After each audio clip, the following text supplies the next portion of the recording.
Love is not something we find, it's something we build. And relationships, the real kind, the ones that matter, are not based on perfection. They are built on understanding, consistency, and a willingness to grow together. We often enter relationships thinking the goal is to find someone who completes us.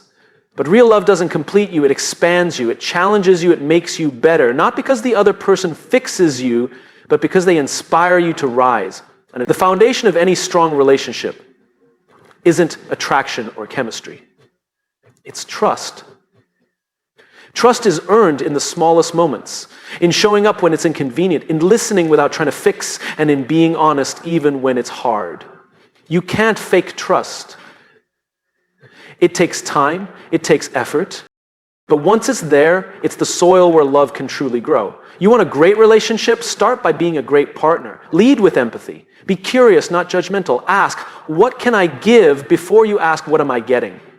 Because when both people are focused on giving, on supporting, on lifting the other, it creates a dynamic that's unshakable. Disagreements will come.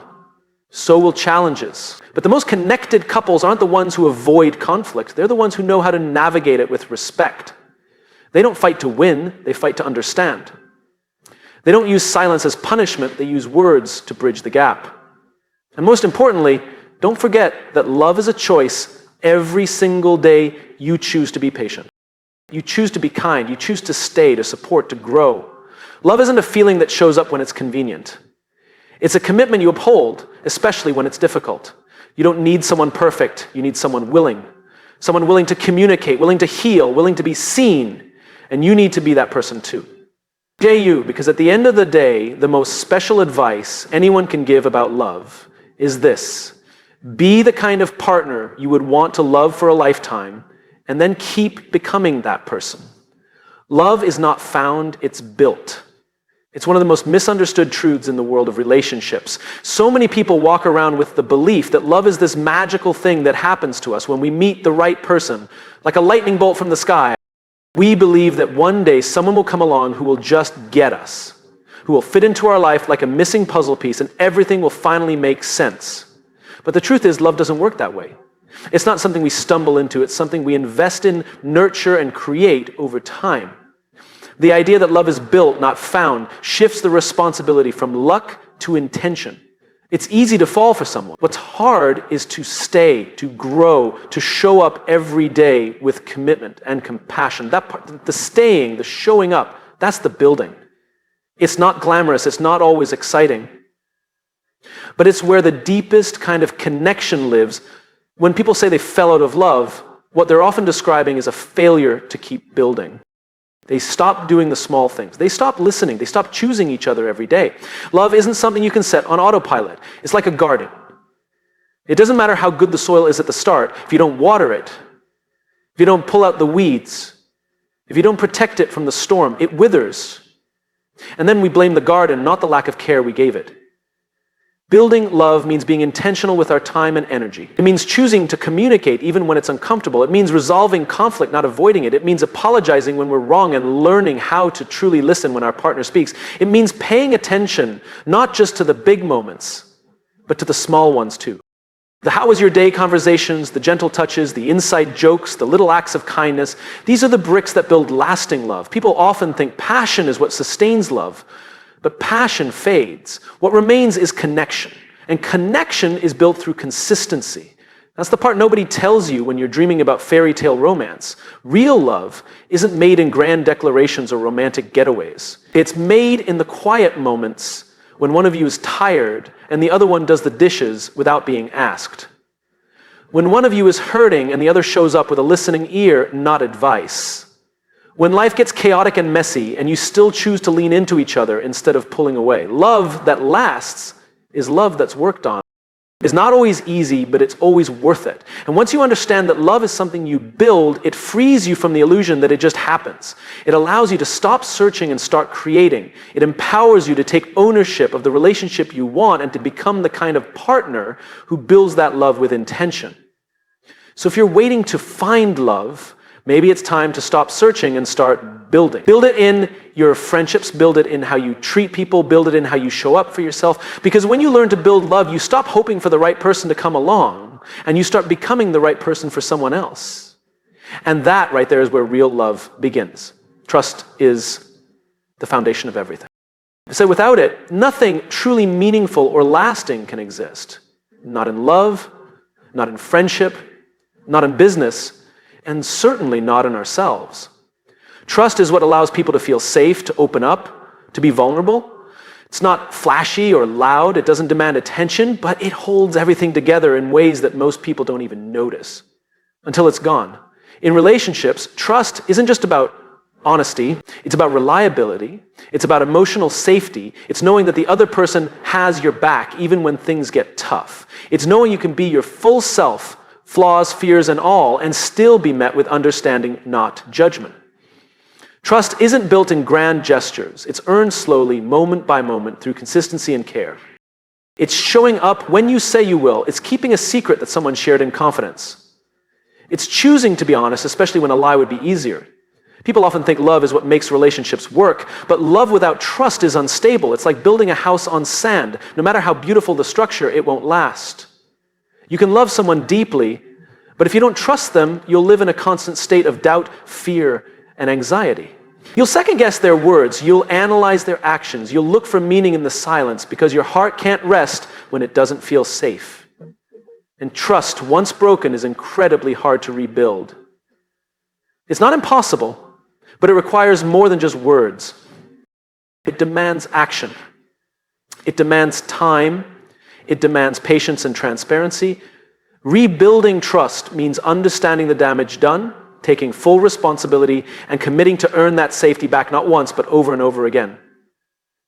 It's not about perfection, but about being willing to do the work, to show up even when it's uncomfortable. In healthy relationships, trust also means giving people the benefit of the doubt. It means believing in their intentions. It means not letting past wounds control present connections. Trusting someone is a risk, but it's a necessary one, because without it, you never really get to experience the depth and intimacy that real relationships offer. Trust also extends beyond romantic partnerships. It's critical in friendships, in teams, in families. It creates the space where people can collaborate, communicate, and grow together. In professional settings, it's what allows leaders to delegate and teams to thrive. When people trust each other, they speak freely, they admit mistakes, they ask for help, and that kind of environment is where real progress happens. Even more important than trusting others is learning to trust yourself. That's the starting point. You can't fully give or receive trust if you're constantly doubting your own instincts, your own worth, your own voice. Self-trust is the inner knowing that no matter what happens, you'll handle it, that your value doesn't come from being perfect, but from being real. And when you trust yourself, you stop seeking validation in places that can't offer it.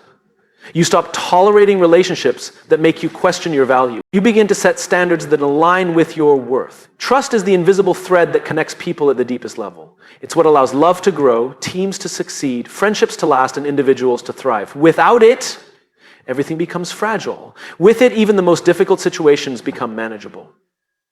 So if there's one thing worth protecting in any relationship, personal or professional, it's trust. Because once you have that, you have something truly solid, something that can weather the storm, something that lasts. Lead with what you can give, not what you can get. It's a principle that transforms not only relationships, but how we move through life.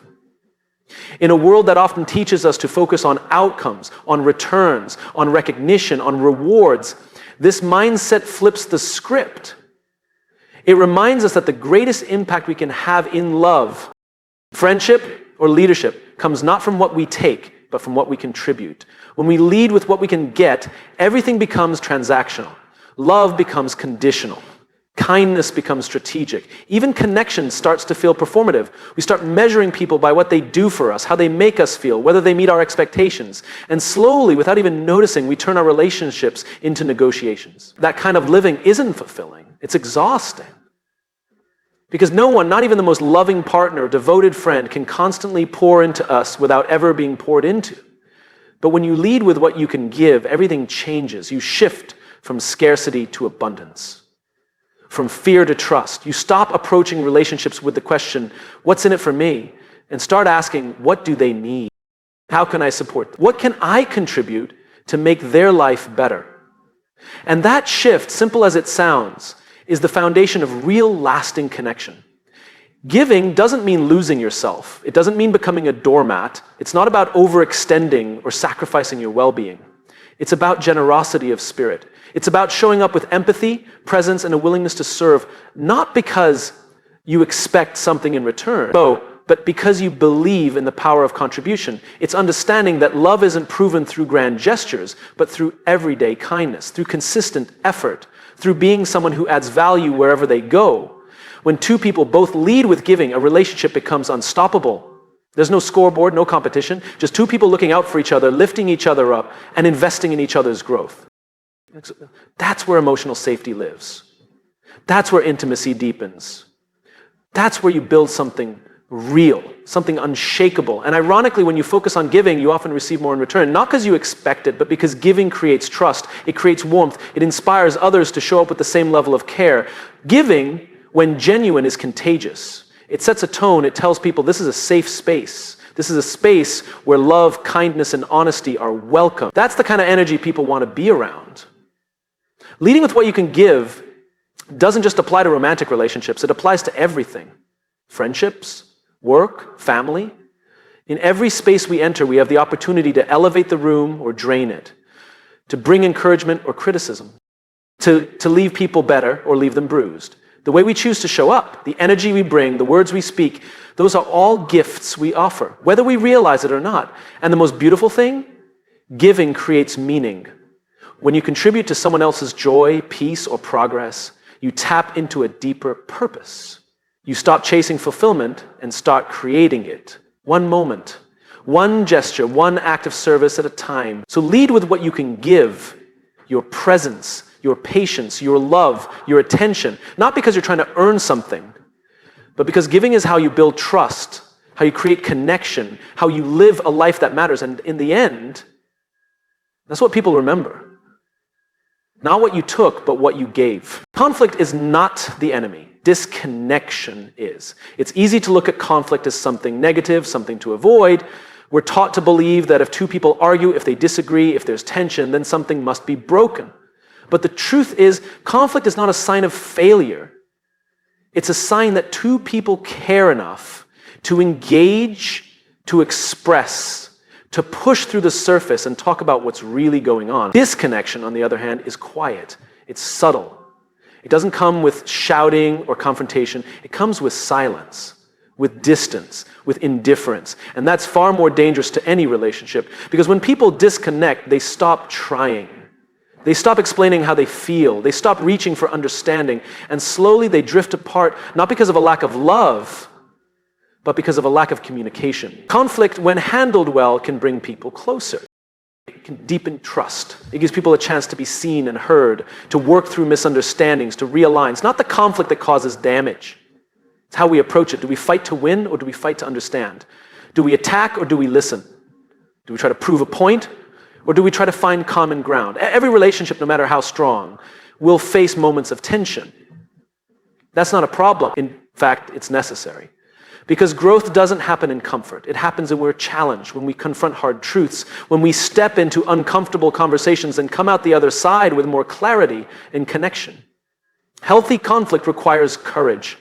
It means being willing to speak up even when your voice shakes. It means being honest about your needs, your fears, your disappointments. It also means being willing to hear someone else's truth, even when it hurts. Disconnection, though, requires nothing. It thrives on avoidance. It grows when we don't speak up, when we pretend things are fine, when we let resentment pile up behind fake smiles and polite conversations. And by the time we notice how far apart we've grown, it often feels too late. We think avoiding conflict will keep the peace. But real peace doesn't come from silence, it comes from resolution. And resolution can only happen when both people are willing to engage, to lean in, to stay even when things get uncomfortable. The couples and friendships that last aren't the ones that never fight. They're the ones who learn how to fight fair, who don't use words as weapons, who don't shut down or walk away at the first sign of disagreement. They pause, they reflect, they listen, they repair. It's important to remember that conflict isn't just about the issue at hand. It's about the emotions underneath, the unmet needs, the insecurities, the stories we tell ourselves. If we can learn to look past the surface of conflict and get curious about what's really going on, we begin to build deeper, more authentic relationships. We begin to see the other person not as someone to battle, but as someone to understand. I think at its best, conflict is a doorway to connection. It says, I care enough to work through this with you. I'm not giving up. I want to understand you better. Disconnection says, it's easier to stay quiet. It's safer to shut down. But silence never solves anything. It only creates more distance. So let go of the idea that conflict is something to fear. Embrace it as a tool for growth, for understanding, for realignment. Because the true enemy isn't conflict, it's when two people stop showing up for each other. When the conversations stop, when the effort fades, when the bond breaks, not from a fight, but from the absence of one. Conflict, when used right, is not the breaking point, it's the bridge back to connection. Love is a choice, not a convenience. It's one of the hardest truths to accept, especially in a world that romanticizes feelings and instant gratification. We grow up believing that love is something we fall into, something magical that just happens when the stars align. But real love, lasting love, isn't about how you feel in the beginning. It's about the choices you make every day, especially when things get hard, when it's no longer easy, when the excitement fades and the real work begins. Feelings are fleeting. They come and go. One day you feel on top of the world with someone, and the next you're tired, annoyed, or disconnected. That's normal. That's human. But what sustains love through those ups and downs is not passion or chemistry. It's commitment. It's waking up and choosing to love that person, to show up, to care, even when it's inconvenient, even when they're not at their best, even when life gets messy. Love is a choice. It means that we don't rely on the other person to constantly make us feel good. It means we take responsibility for how we show up. It's easy to love someone when they're being kind, affectionate, and everything is going well. But the real test of love is how we respond when they're struggling, when they're distant, when they're dealing with their own pain. Do we stay? Do we lean in? Do we offer grace, even when it's hard to give? Convenient love is conditional. Is based on what the other person provides. It says, I'm here as long as this feels good, as long as my needs are met, as long as it's easy. But chosen love says, I'm here, not because it's always perfect, but because I've decided you're worth it. I've committed to this and I'm going to keep showing up.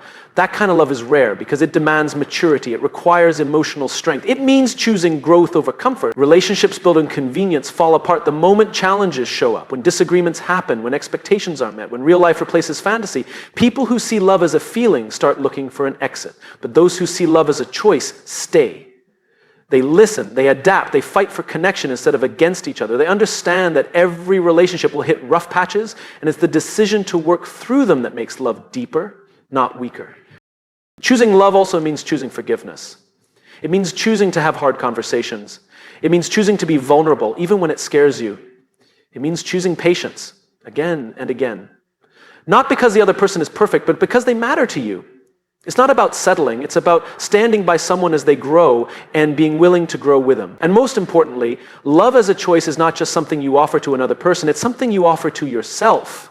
It means choosing to show up as your best self, to be honest about your needs, to communicate clearly, to love with integrity. It means setting boundaries, not out of punishment, but out of self-respect. It means giving from a full heart, not out of obligation or fear. So when love feels hard, and at some point it will, remember this. That's not a sign it's broken, that's a sign it's real. And real love isn't always easy, it's not always convenient, but it is always worth the choice, every single day. Be the partner you would want to love. It sounds simple, but it holds a powerful truth. We often come into relationships with a mental checklist of what we want from someone else. Kindness, respect, honesty, emotional intelligence, support. But how often do we turn that list around and ask ourselves, am I giving these things too? Great relationships aren't built on expectations alone. They're built on mutual effort. If you want to experience deep, meaningful love, you have to be willing to become the kind of person who offers it first. Being the partner you would want to love means doing the inner work. It means facing your insecurities instead of projecting them. It means learning to communicate rather than expecting your partner to read your mind. It means showing up with emotional maturity even when it would be easier to shut down or lash out. Love isn't about perfection, it's about growth. And when both people are committed to being better, not just for themselves, but for each other, that's where the magic happens. Too many relationships break under the pressure of unspoken expectation. We want to feel seen, understood, supported, but we forget to do the same in return. We want patience, but give frustration. We want understanding, but give assumptions. We want deep connection, but offer only the surface version of ourselves. The truth is, the kind of love we crave, it doesn't appear by luck. It's created when we start embodying what we seek. If you want honesty, practice honesty. If you want consistency, be consistent. If you want affection, give affection. Don't wait for the other person to move first. Don't treat love like a negotiation. Treat it like a commitment. When you lead with integrity, with kindness, with care, you set the tone. You invite the same energy in return. Being the partner you would want to love also means accountability. It means being willing to admit when you're wrong, to apologize without defensiveness, to repair without delay. It means choosing humility over ego. No relationship thrives when one person refuses to grow. And growth only happens when we're honest with ourselves about the ways we fall short and the ways we can improve. It's not just about how you treat your partner when things are good. It's about how you show up when things get hard. Are you still supportive when you're stressed? Are you still kind when you're frustrated? Are you willing to listen even when you disagree? That's when real love is tested. And those are the moments that define whether a relationship will last or fall apart. To be the partner who communicates clearly, who sets healthy boundaries without pushing people away, who gives space without withdrawing love, who stays present without needing constant reassurance. Be the partner who encourages growth, who celebrates wins, who sits quietly with pain. Be the partner who chooses love, not just as a feeling, but as an action. Again and again. And just as importantly, be the partner to yourself that you wish someone else would be. Practice self-compassion. Hold yourself to the same standard of care and respect you expect from others. The more you love yourself with honesty and grace, the more love you'll have to give. And the more you'll naturally attract the kind of person who mirrors that back to you. In the end, relationships are not just about finding the right person. They're about being the right person. You can't control how others show up, but you can always choose how you do. So build love with intention. Lead with heart. Give what you seek and become the kind of partner that not only deserves love, but inspires it.